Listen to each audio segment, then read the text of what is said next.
Lala imai ikpa kenehu yeli kebu amohisolo David Lala ni ekehan Lala chenupale aho na anyumo heremo mi yiwala shinu le ebatamisi mi shu emiamo ni minko nishida mohe bemne mi ajinu konkomne ni nule mi siumi tomi keblomo ni misen egbe mi kwemi nyumolegbe ahun agbene mi hime ishu me ni echon mi akatwale ame ifafe mi itenchoi mi enyeloe ni maleo mihe me ni tao mihe ame patale ame ifa no ni mi jukole aswesa ake mato na jianlu au na anyumo ole mi kwashi afimo tomo ni mi tole akete kobo au nu chonyumo tayache ame ni eka ono la hi mi gbo yemi mihewo au Israel ni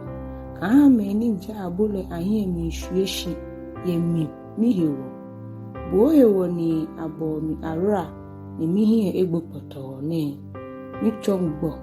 mi ha mi wekume kemopon eminye bi ate eja ake owele hendo chuo yemi mitamola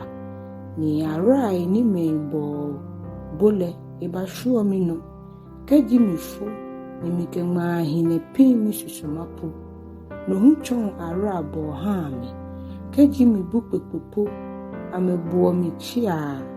no yelo e ko jolo e ko ishi ta mi hisani ni dan tolo etete fo mi Lala au Yehowa shimi le masole machabu au numo beni samrinde je osumo petemple ni chakele na ohami heto ye unokwa yeli na ale heremomi kuni mikashu emi amolemi heremomi emi henyelo ade keje nu konkon le humni ka ha nu le misumi ka ha mishu ebu konkon le lo gonyobu mi au Yehowa heremomi no osumo papa ni chakele na omobonale ni fa baba ole na ale chu ohie ohami ke ohie akate ochuno eja akemi ejira momni heremomi no mra chi obenkemi ni okpomi mi enyolo ela hewole heremomi ole ara ni abomi mi egbele ke mi egwo ni egbole ole mi enyolo ife ara abo ehami tui ekumo ni ehami yoyoro mi kwamo bonalegbe shi ekoba mi kwemi isheje lo ehungbe shi mokomoko ba amehami ebo akeni eni ibeni kuma yemile amehami ashin akeminu ha oploni amemele achonchoni aha amedienche ni amegbin juji anoni enile achon apa aha ame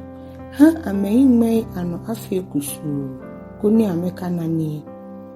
ni oha amehe agbodo bifenbe fosemo omni lale oshwe ameno ni oko omni funi na wale ani na ameshitohe acho amanfu aha mokomihi amebuile ame eja ake amewa moni ochuale ni momole yi ni moni opilale momole ameyano amepione to ametue gbla mole no oha ame amekaye ame kokoko ye ode ha agbe amegbe ye wala wololemi akamula amegbe ashijaloe anono shimile apilami emimpi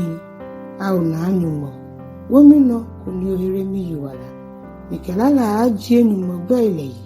mikeshida akafule ene asa yo wa hie pam fechino blayo do chinanu ke ekulontoyi ha meni awa ameyile ana koni amemi ashe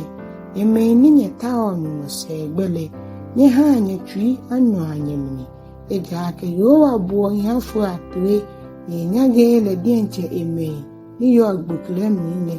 hanwe ke shipon ke shoy ke bo ni fe ni yo amemnile ajie eja ake mo ba ere jion yiwala yesa ema yuda majin ujinle echu jinle ahi amemni yecho ameno majinle acho echu jinle ashwe ano imeni shumolele ahi amemni. Hallelujah. Lala nyumai pao yeli kebu amo hisolimo David lala ke ha kaimo afolisha hale au na anyumo ufaine heremo miwala au Yehowa yobu amino ameni tao mi agbele ahin agboi ni amehin ashweshi meni tao mi efonle ha ashwe ame kuni amehiguo agbo ameni kwa ake yele akun amese ke hegbele hame fe ni tao use egbele anya ni amemni afli ame ye ohiwo hame fe ni sumo oyiwala here mole ake da ake ngoji agbo shimile bini ye mobo ni efimi au na anyumo bami won amro ne no ojimi bualo kemi here lo au Yehowa ka chekra. Hallelujah. Lala numai pao ke ekomi numoko solimo au Yehowa bo abo mi ba ka ha mi ye mi gbogbiko akeni jalo jibu hewole yobu ami koni ohere mi ba oto eshi ohami ni ohere mi hiwala chon abo ba tekulo ohami ke mo ni wa ni okehere mi hiwala eja kemi tesa kemi monju ao minumo heremo mi ye yuwa lolede ye no shafe lole ke yuchu wa lolede ao nuncho eja ke bujimi hino kamo ao Yehowa bono mi kemi hie efo ke je mi blahia bo mi pasa ke je fomo mi bono ogumi he bemni ni afo mi boyi majida micho na pe noko mi ha mepi eja ke boji mi boba he ni yo hwehwehwe mi da eyi obon ko ijie mu bi mu le fe ni majajo mu nyamle ka hye mi ofun e mi gbole bia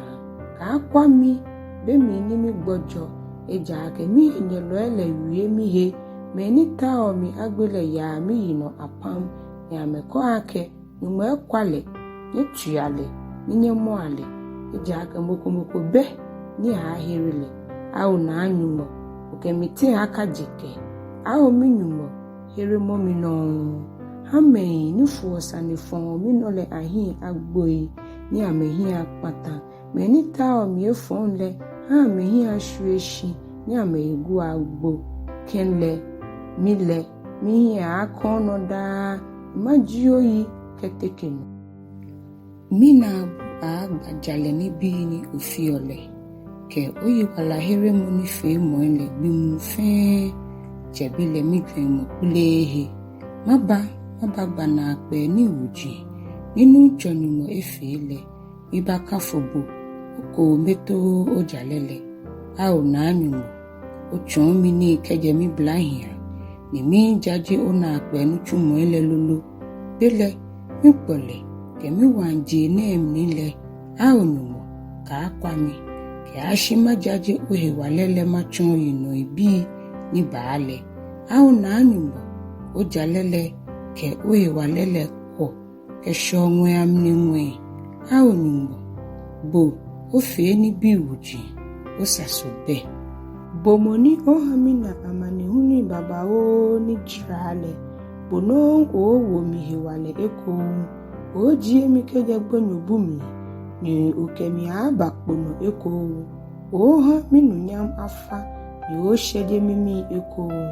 ao minumo matrosan kuhu ikeji oyi yono kwaye lihiwo ao Israel mo kronkron matra obenta mikeka fugo benimi la mijio oyile mina abu kemi susuma ni okole anya baba o bimu fele minile agba ojale moyeli kebu amole eja ke meini kami efon fe mole awu amehegbele ni amehie eshuishi. Hallelujah.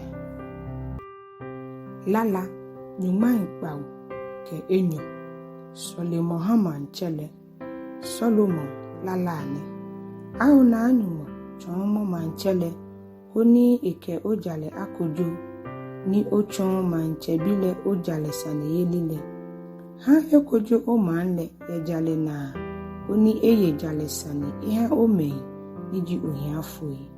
ha ejole ajegonjinle ano aba aha o manle ijale sane aje gbengmeile ano aba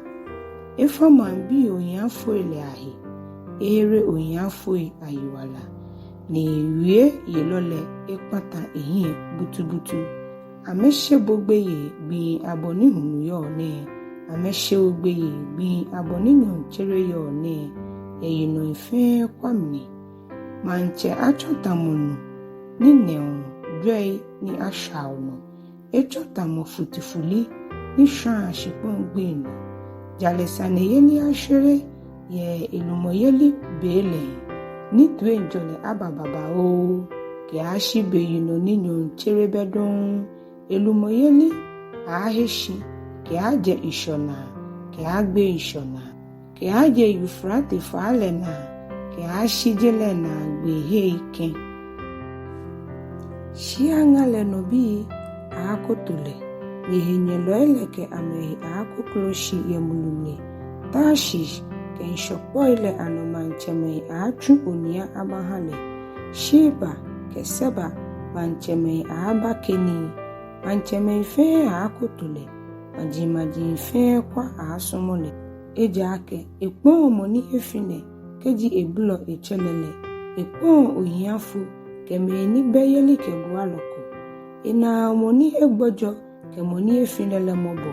ni ehere moni efinele yiwala ehere ame yiwala kejo yiwale kenonyemni amewala jirawa